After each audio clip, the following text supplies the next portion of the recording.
Ay. Fonsi, Chihuahua. Oh, oh no, oh no. Oh, hey, yeah. Sí, sabes que ya llevo un rato mirándote. Tengo que bailar contigo hoy.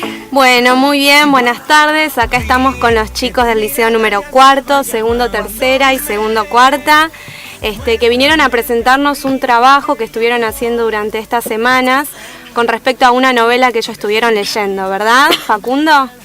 Contanos un poco, ¿qué novela es la que estuvieron leyendo? Bueno, empezamos cuando llegó usted, empezamos a leer Los ojos del perro siberiano.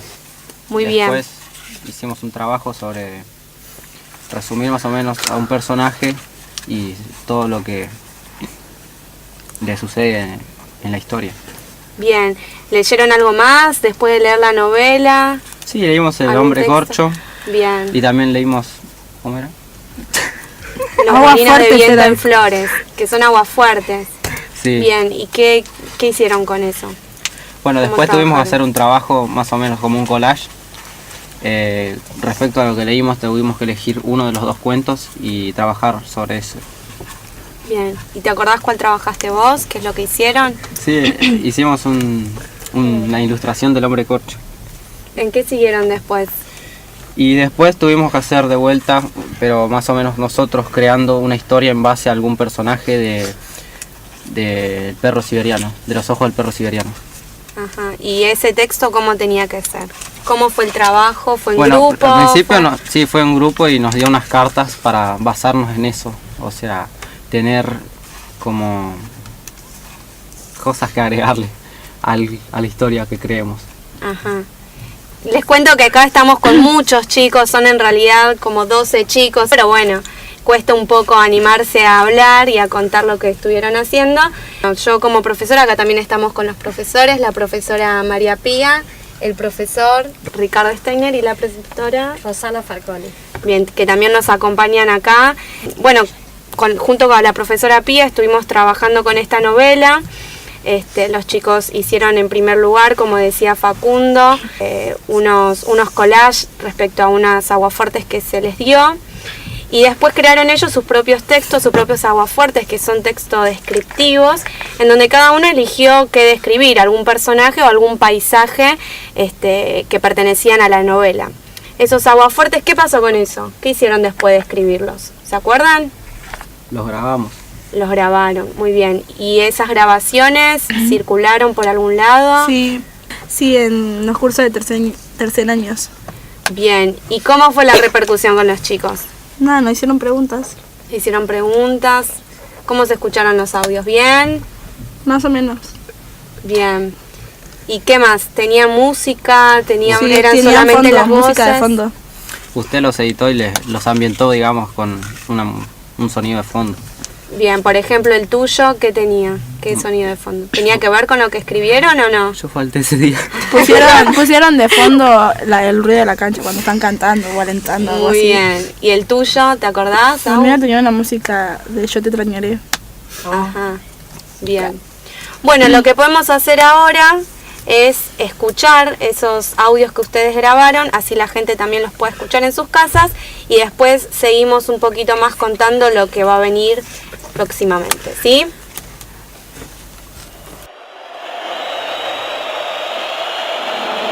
Ezequiel me llevaba a la cancha por primera vez. Al ver tanta gente en las tribunas, ver los jugadores saliendo con la pirotecnia, papeles y el canto de miles de hinchas, los ojos se me llenaron de lágrimas.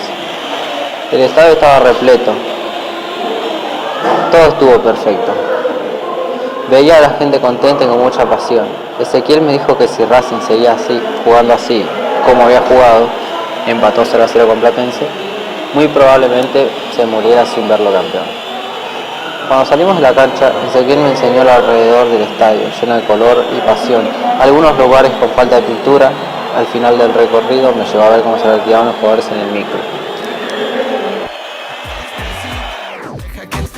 Bueno, muy bien. Entonces el que escuchamos es el tuyo, Facundo, ¿verdad? Sí, es el mío. Contanos cómo fue ese trabajo que hicieron con los chicos, el trabajo de escritura, cómo empezó, tuvieron que borrar mucho, volver a escribir. No tuvimos que borrar mucho porque nosotros empezamos con un borrador, digamos. Sí. Escribimos ahí todo y de a poco, a medida que lo leíamos, surgían nuevas ideas y nuevas descripciones de lo que podíamos decir. Muy bien. Del lugar en donde se ambientaba. Bien. ¿Y lo debatían primero a la hora de escribir? ¿Cómo era ese proceso? ¿Lo debatían entre ustedes y después lo llevaban a la hoja o cada uno iba escribiendo algo? Sí, o sea, cada uno iba escribiendo algo. E Una iban- parte uno, después el otro y después la seguía el otro. Ah, bien. Bueno, muy bien. Pasamos a escuchar el otro audio entonces.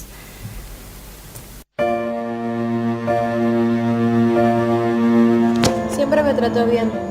Era un primogénito. Todavía recuerdo esas fotos de mi niñez.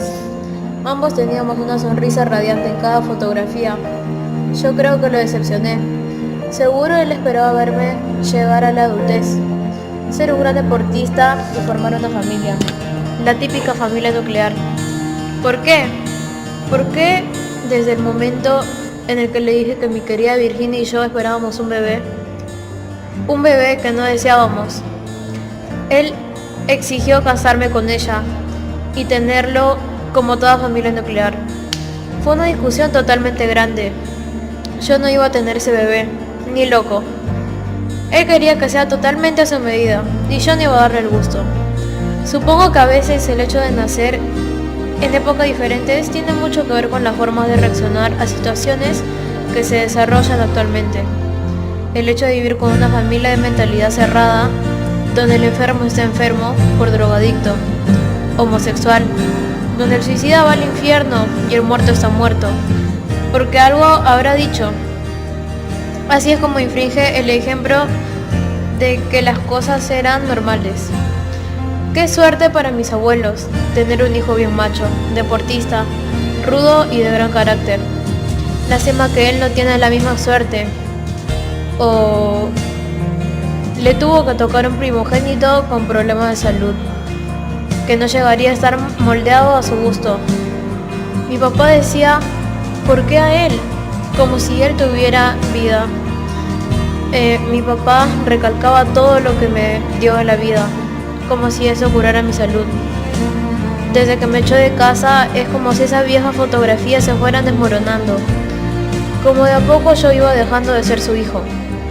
Lo más cerca que estuvimos fue cuando llevé a mi hermano a la cancha. Luego simuló no tener otro hijo. Fue así hasta cuando yo ya no estaba en ese mundo.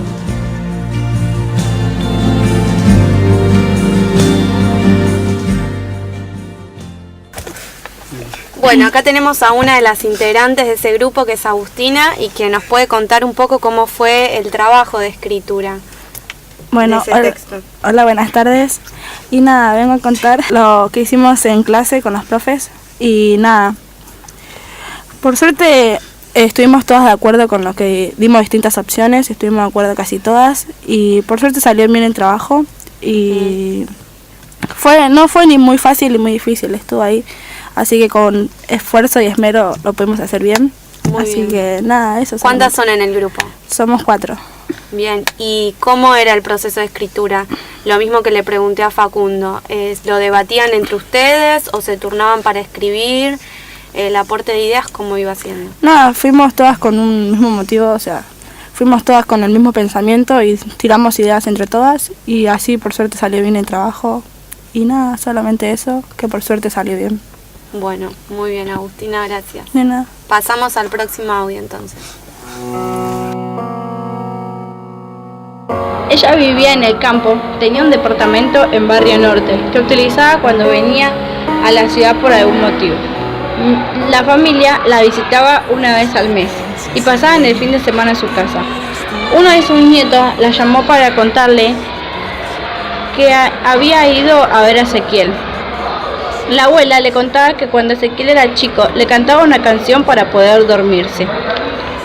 Ella iba a la casa de la amiga una vez por semana a tomar el té y hablaban de la vida. Un día le contó algo que la dejó pensativa. Le contó que cuando ella era chiquita la habían violado 2 hombres, lo cual nunca le había contado a nadie. Lo que le sucedió desde entonces fue algo que no pudo superar. Su manera de ser cambió, empezó a ayudar a los demás. Cuando ella veía que maltrataban a una persona, tenía la necesidad de intervenir. Suele ser solidaria con los nietos, porque los padres le dieron la espalda y la abuela los buscó. Muy bien, acá estamos con Glari, una de las representantes también de este grupo, que también te pido que nos cuentes cómo fue este trabajo de escritura, cuántas son en el grupo, cómo fue ese proceso.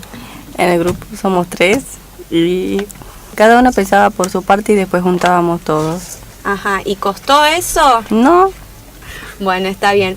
Muy bien, Glari, entonces pasamos al otro audio para terminar con estos aguafuertes. El río está ahí desde hace mucho tiempo. Recuerdo que antes, cuando el agua no estaba tan contaminada, las familias se bañaban en el río, hacían picnics, pero las piedras, el agua, los árboles son los mismos. Ahora ya no van tantas familias, se juntan los jóvenes a drogarse. La gente descuidó el lugar, la basura se junta en las orillas del río. Hoy el día es gris, sentado sobre una piedra en las orillas del río interminable, recordé los momentos que pasó con él, con Ezequiel, que me enseñó que la vida no es más que eso, asomar la cabeza para ver qué pasa afuera, aunque haya una tormenta. Bueno, muy bien. Las chicas de este grupo no pudieron venir, pero bueno, más o menos el trabajo fue prácticamente el mismo que el de los chicos, fue un trabajo en grupo, cada uno iba dando alguna idea con respecto a lo que querían contar, con alguna temática en particular. Acá lo que se intentó sobre todo es que trabajaran con el texto descriptivo, desde los argumentos hasta el uso de diferentes tipos de expresiones. Bueno, luego entonces de esto, ¿qué hicimos, chicos? De los aguafuertes, hicimos los audios, fuimos a llevarlos a otro curso y después, ¿qué vino? Estuvimos leyendo, creo que eran dos cuentos, ¿no? O 2 novelas, no me acuerdo. 2 cuentos, sí. Bueno, Sí, acércate. después en un grupo nos hicimos una ronda y leímos 2 cuentos nuevos que trataban sobre un hombre que lo picaba una víbora. A la deriva. A la deriva de Horacio Quiroga, puede ser. Bien. Y después no me acuerdo cuál era el nombre del que seguía. Ahí viene Caminando Andrés, que es de Eduardo Sacheri. Sí, Bien. que trataba sobre cómo un hombre empezaba a darse cuenta que el niño que tenía dentro se había muerto ya hace tiempo. Bien, muy bien. Entonces, a partir de ahí, de eso que habíamos trabajado con los cuentos, ¿qué hicimos después? Pasó. Nos fuimos cada uno a su banco y ahí nos diste unas cartas y tuvimos que elegir 4. ¿Cómo era el tema de las cartas? Al azar. O sea, usted nos daba a elegir 4 cartas al azar y cada una de esas tenía una consigna que tenía que tener nuestro cuento, que era basado en Los ojos del perro siberiano. Muy bien. El cuento debía ser basado en la novela.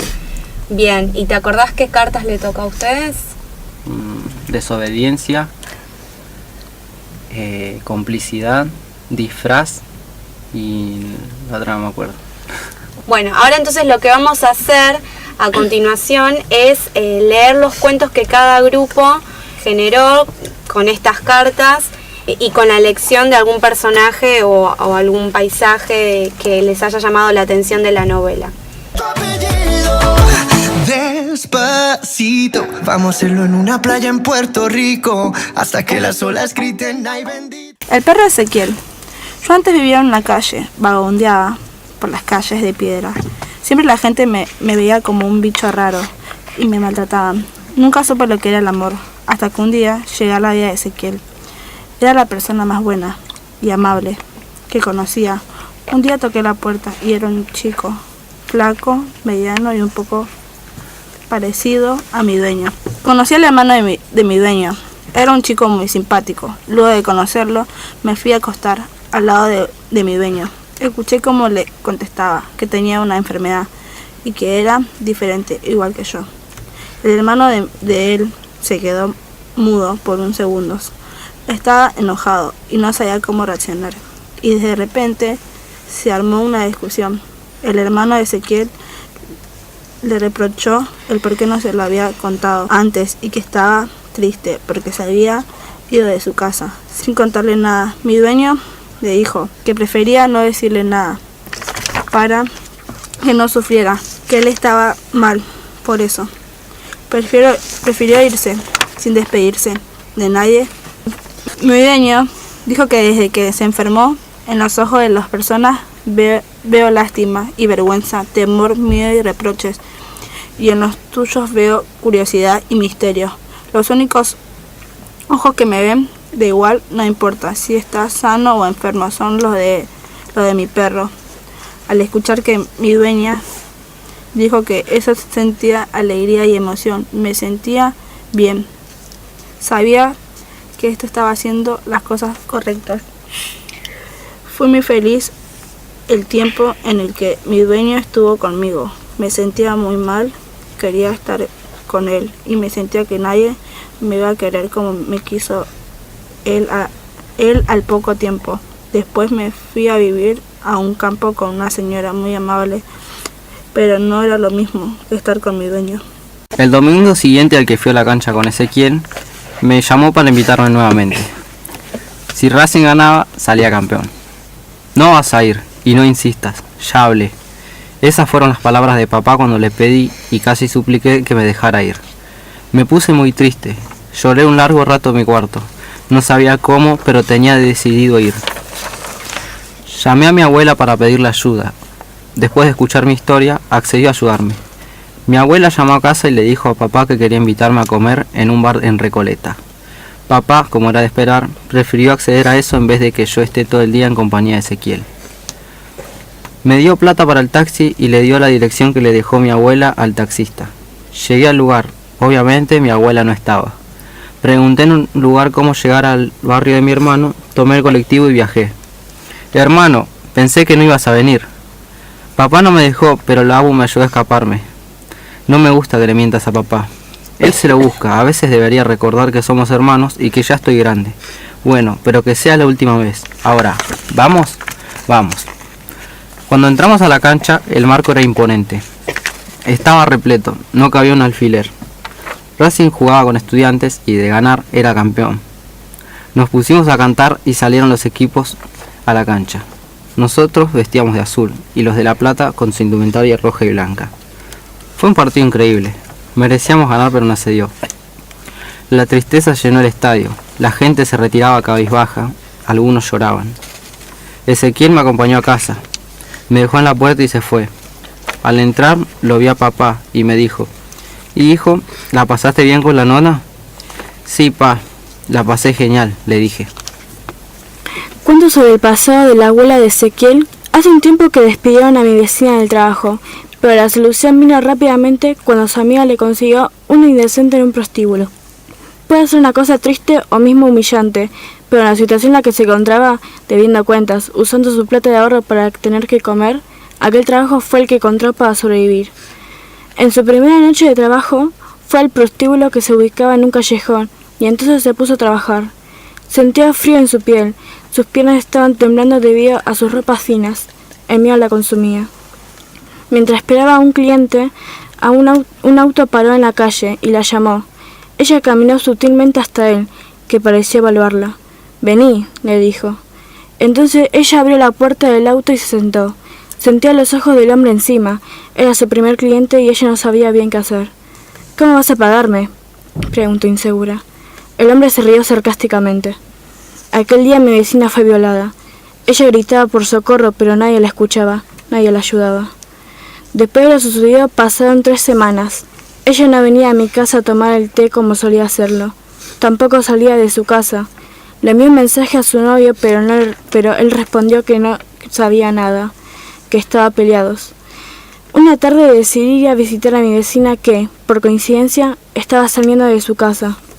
La saludé y notando sus ojeras profundas y ojos verdes vacíos, le pregunté qué le pasaba, si todo estaba bien y para dónde estaba yendo, pero ella no me respondió. Me miró a los ojos y comenzó a llorar. «Quédate tranquila, está todo bien», le dije. La abracé y la llevé hasta su casa que tenía la puerta abierta. Nos sentamos abrazadas en el sillón. Ella paró de llorar y comenzó a contarme todo lo que había pasado. Me contó que ese era el motivo de estar aislada de todos, sin ganas de nada. Me dijo que estaba yendo al psicólogo, un amigo que la estaba ayudando ya que no tenía condiciones de pagar uno. Ella me dijo que quería empezar una nueva vida en otro lugar. Era la única solución que se le ocurría. Para mi sorpresa, ella me invitó para acompañarla en ese viaje contándome que conocía un lugar muy bonito. Y bueno, yo decidí acompañarla.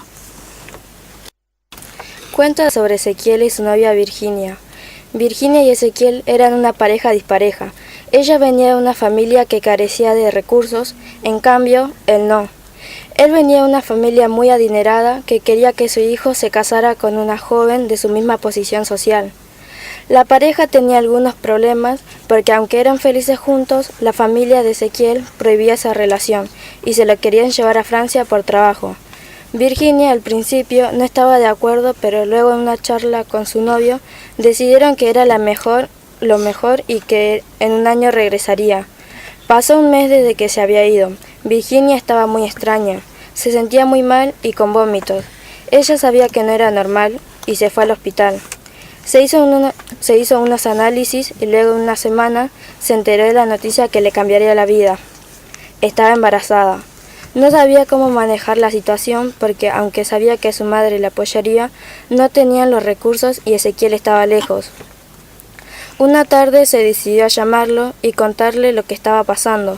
Él se sorprendió y le dijo que haría lo posible para volver pronto. Al regresar de Francia, habló con sus padres y, aunque ellos no aceptaban la relación, querían que ese bebé tuviera un padre y que ellos se casaran. Ezequiel quería mucho a Virginia, pero creía que no era el momento para tener un hijo, porque eran muy jóvenes y por eso le pidió que abortara. Ella se lo tomó muy mal, no sabía qué hacer. Por un lado tenía razón porque ella todavía no había terminado sus estudios y no tenía trabajo, y no quería eso para su vida. Por otro lado, no le gustaba la idea de abortar, pero luego de pensarlo mucho, estuvo de acuerdo con Ezequiel. Ellos igualmente siguieron juntos un tiempo, pero ya no era lo mismo. Tenían muchas discusiones y por eso decidieron terminar. ¿Cómo olvidar ese día? Que fui a la casa de Virginia. Solamente teníamos planeado tomar algo y charlar, ya que contábamos con la presencia de sus padres. Ellos sinceramente no me conocían mucho. Había sido totalmente sorpresiva mi llegada al hogar, ya que yo prefería venir en la ausencia de ambos. Estábamos en la habitación de Virginia cuando de pronto su madre entró requiriendo de ella. Virginia va con ella y enseguida le pregunta si le había contado sobre su enfermedad. Hubo un momento incómodo de silencio. Su madre se lo preguntó nuevamente con un tono enfurecido, a lo que ella responde que no. Yo estaba muerto de curiosidad y preocupación. Al terminar la conversación entre mi novia y su madre, sentí como ella se iba acercando de nuevo a la habitación. Me alejé rápidamente del otro lado de la puerta en donde yo estaba escuchando su charla. En el momento en que ella entró, yo no pude resistir y le pregunté qué era dicha enfermedad de la cual le preguntó su madre. Ella se quedó totalmente muda y la sonrisa en su rostro se fue desvaneciendo. Se sentó al borde de su cama y con la voz entrecortada me dijo que padecía una enfermedad desde su nacimiento. Esa enfermedad era el SIDA. Yo me quedé totalmente callado, me paré de golpe y casi gritándole le dije lo engañado que me sentía. Ella entre lágrimas me dijo lo mal que se sentía por engañarme todo este tiempo, pero yo no iba a escucharla. Y si yo ahora padecía de dicha enfermedad, era totalmente su culpa. Cuando estaba por irme completamente furioso, ella me tomó fuertemente del brazo y me dijo: «Perdón por mentirte, no me dejes, estoy embarazada», como si eso solucionara las cosas. Estuvimos aproximadamente una semana sin conversar ni vernos, hasta que un día ella me llamó y me dijo que me extrañaba, lo mucho que lo sentía y cómo me necesitaba. Pero yo no quería saber más nada de ella y ella me seguía insistiendo. Yo tenía la idea de que era más por el hecho de que estaba embarazada. En resumen, le dije que yo no tendría ese bebé ni loco, y mucho menos de una persona que me mintió por tantos años. Corté de golpe el teléfono y a los días volvió a sonar siendo ella. Me dijo entre lágrimas que interrumpió el embarazo, como pidiéndome que todo vuelva a la normalidad. Tomé fuerzas y le dije, yo ya no quería estar con ella. Tiempo después, fui a hacerme la prueba de VIH y dio positiva. Ahí fue cuando hasta perdí contacto con mi propia familia. Sentí como había perdido todo, mi pareja, mi familia y hasta una parte de mi vida. Tuve que aguantar a mi propio padre y tratarme como si yo no fuera su hijo. Las lágrimas de mi madre porque no se atrevía a hablar y la confusión de mi hermano menor. Tomé mis cosas y fui directo al único ser humano que sentía que jamás me abandonaría, mi abuela. Ella me contuvo hasta que conseguí un trabajo y una casa para mí. No hubiera logrado nada sin ella. Fueron una de las pocas veces que a partir del día que me fui de casa que me sentí querido. Aunque no parezca, con el tiempo sentí más paz interior. Pero eso no significa que no extrañe a mi hermano y aunque me duela, a Virginia. Bueno, muy bien, este último audio que escuchamos es de un grupo de las cuales las integrantes no pudieron venir, pero ya estaba grabado el audio. Bueno, le agradecemos a todos los chicos por haber participado de este proyecto, por haber venido acá a la radio y contarnos sobre todo lo que estuvieron trabajando. Ahora también vamos a escucharlo un segundito al profesor Ricardo, que nos va a contar sobre un proyecto que se está armando en el colegio de los chicos. Bueno, en primer lugar te quiero agradecer por invitarnos acá a la radio y también al operador por el trabajo. Efectivamente, bueno, estamos muy gratificados en la escuela con lo que hicieron en el aula, con este proyecto, y tenemos, gracias a esto, reimpulsamos un viejo proyecto de la escuela, que es un proyecto de radio, con la profesora María Pía Mazana, que lo vamos a estar llevando adelante, ya lo estamos llevando adelante, pero bueno, lo vamos a llevar sobre todo a término durante los meses que siguen hasta fin de año, con la meta final de tener algunos programas grabados para subir a la web, digamos, y que haya acceso para todos, para que lo puedan escuchar. Bien, ¿y con qué cursos trabajarían? ¿Cómo sería eso?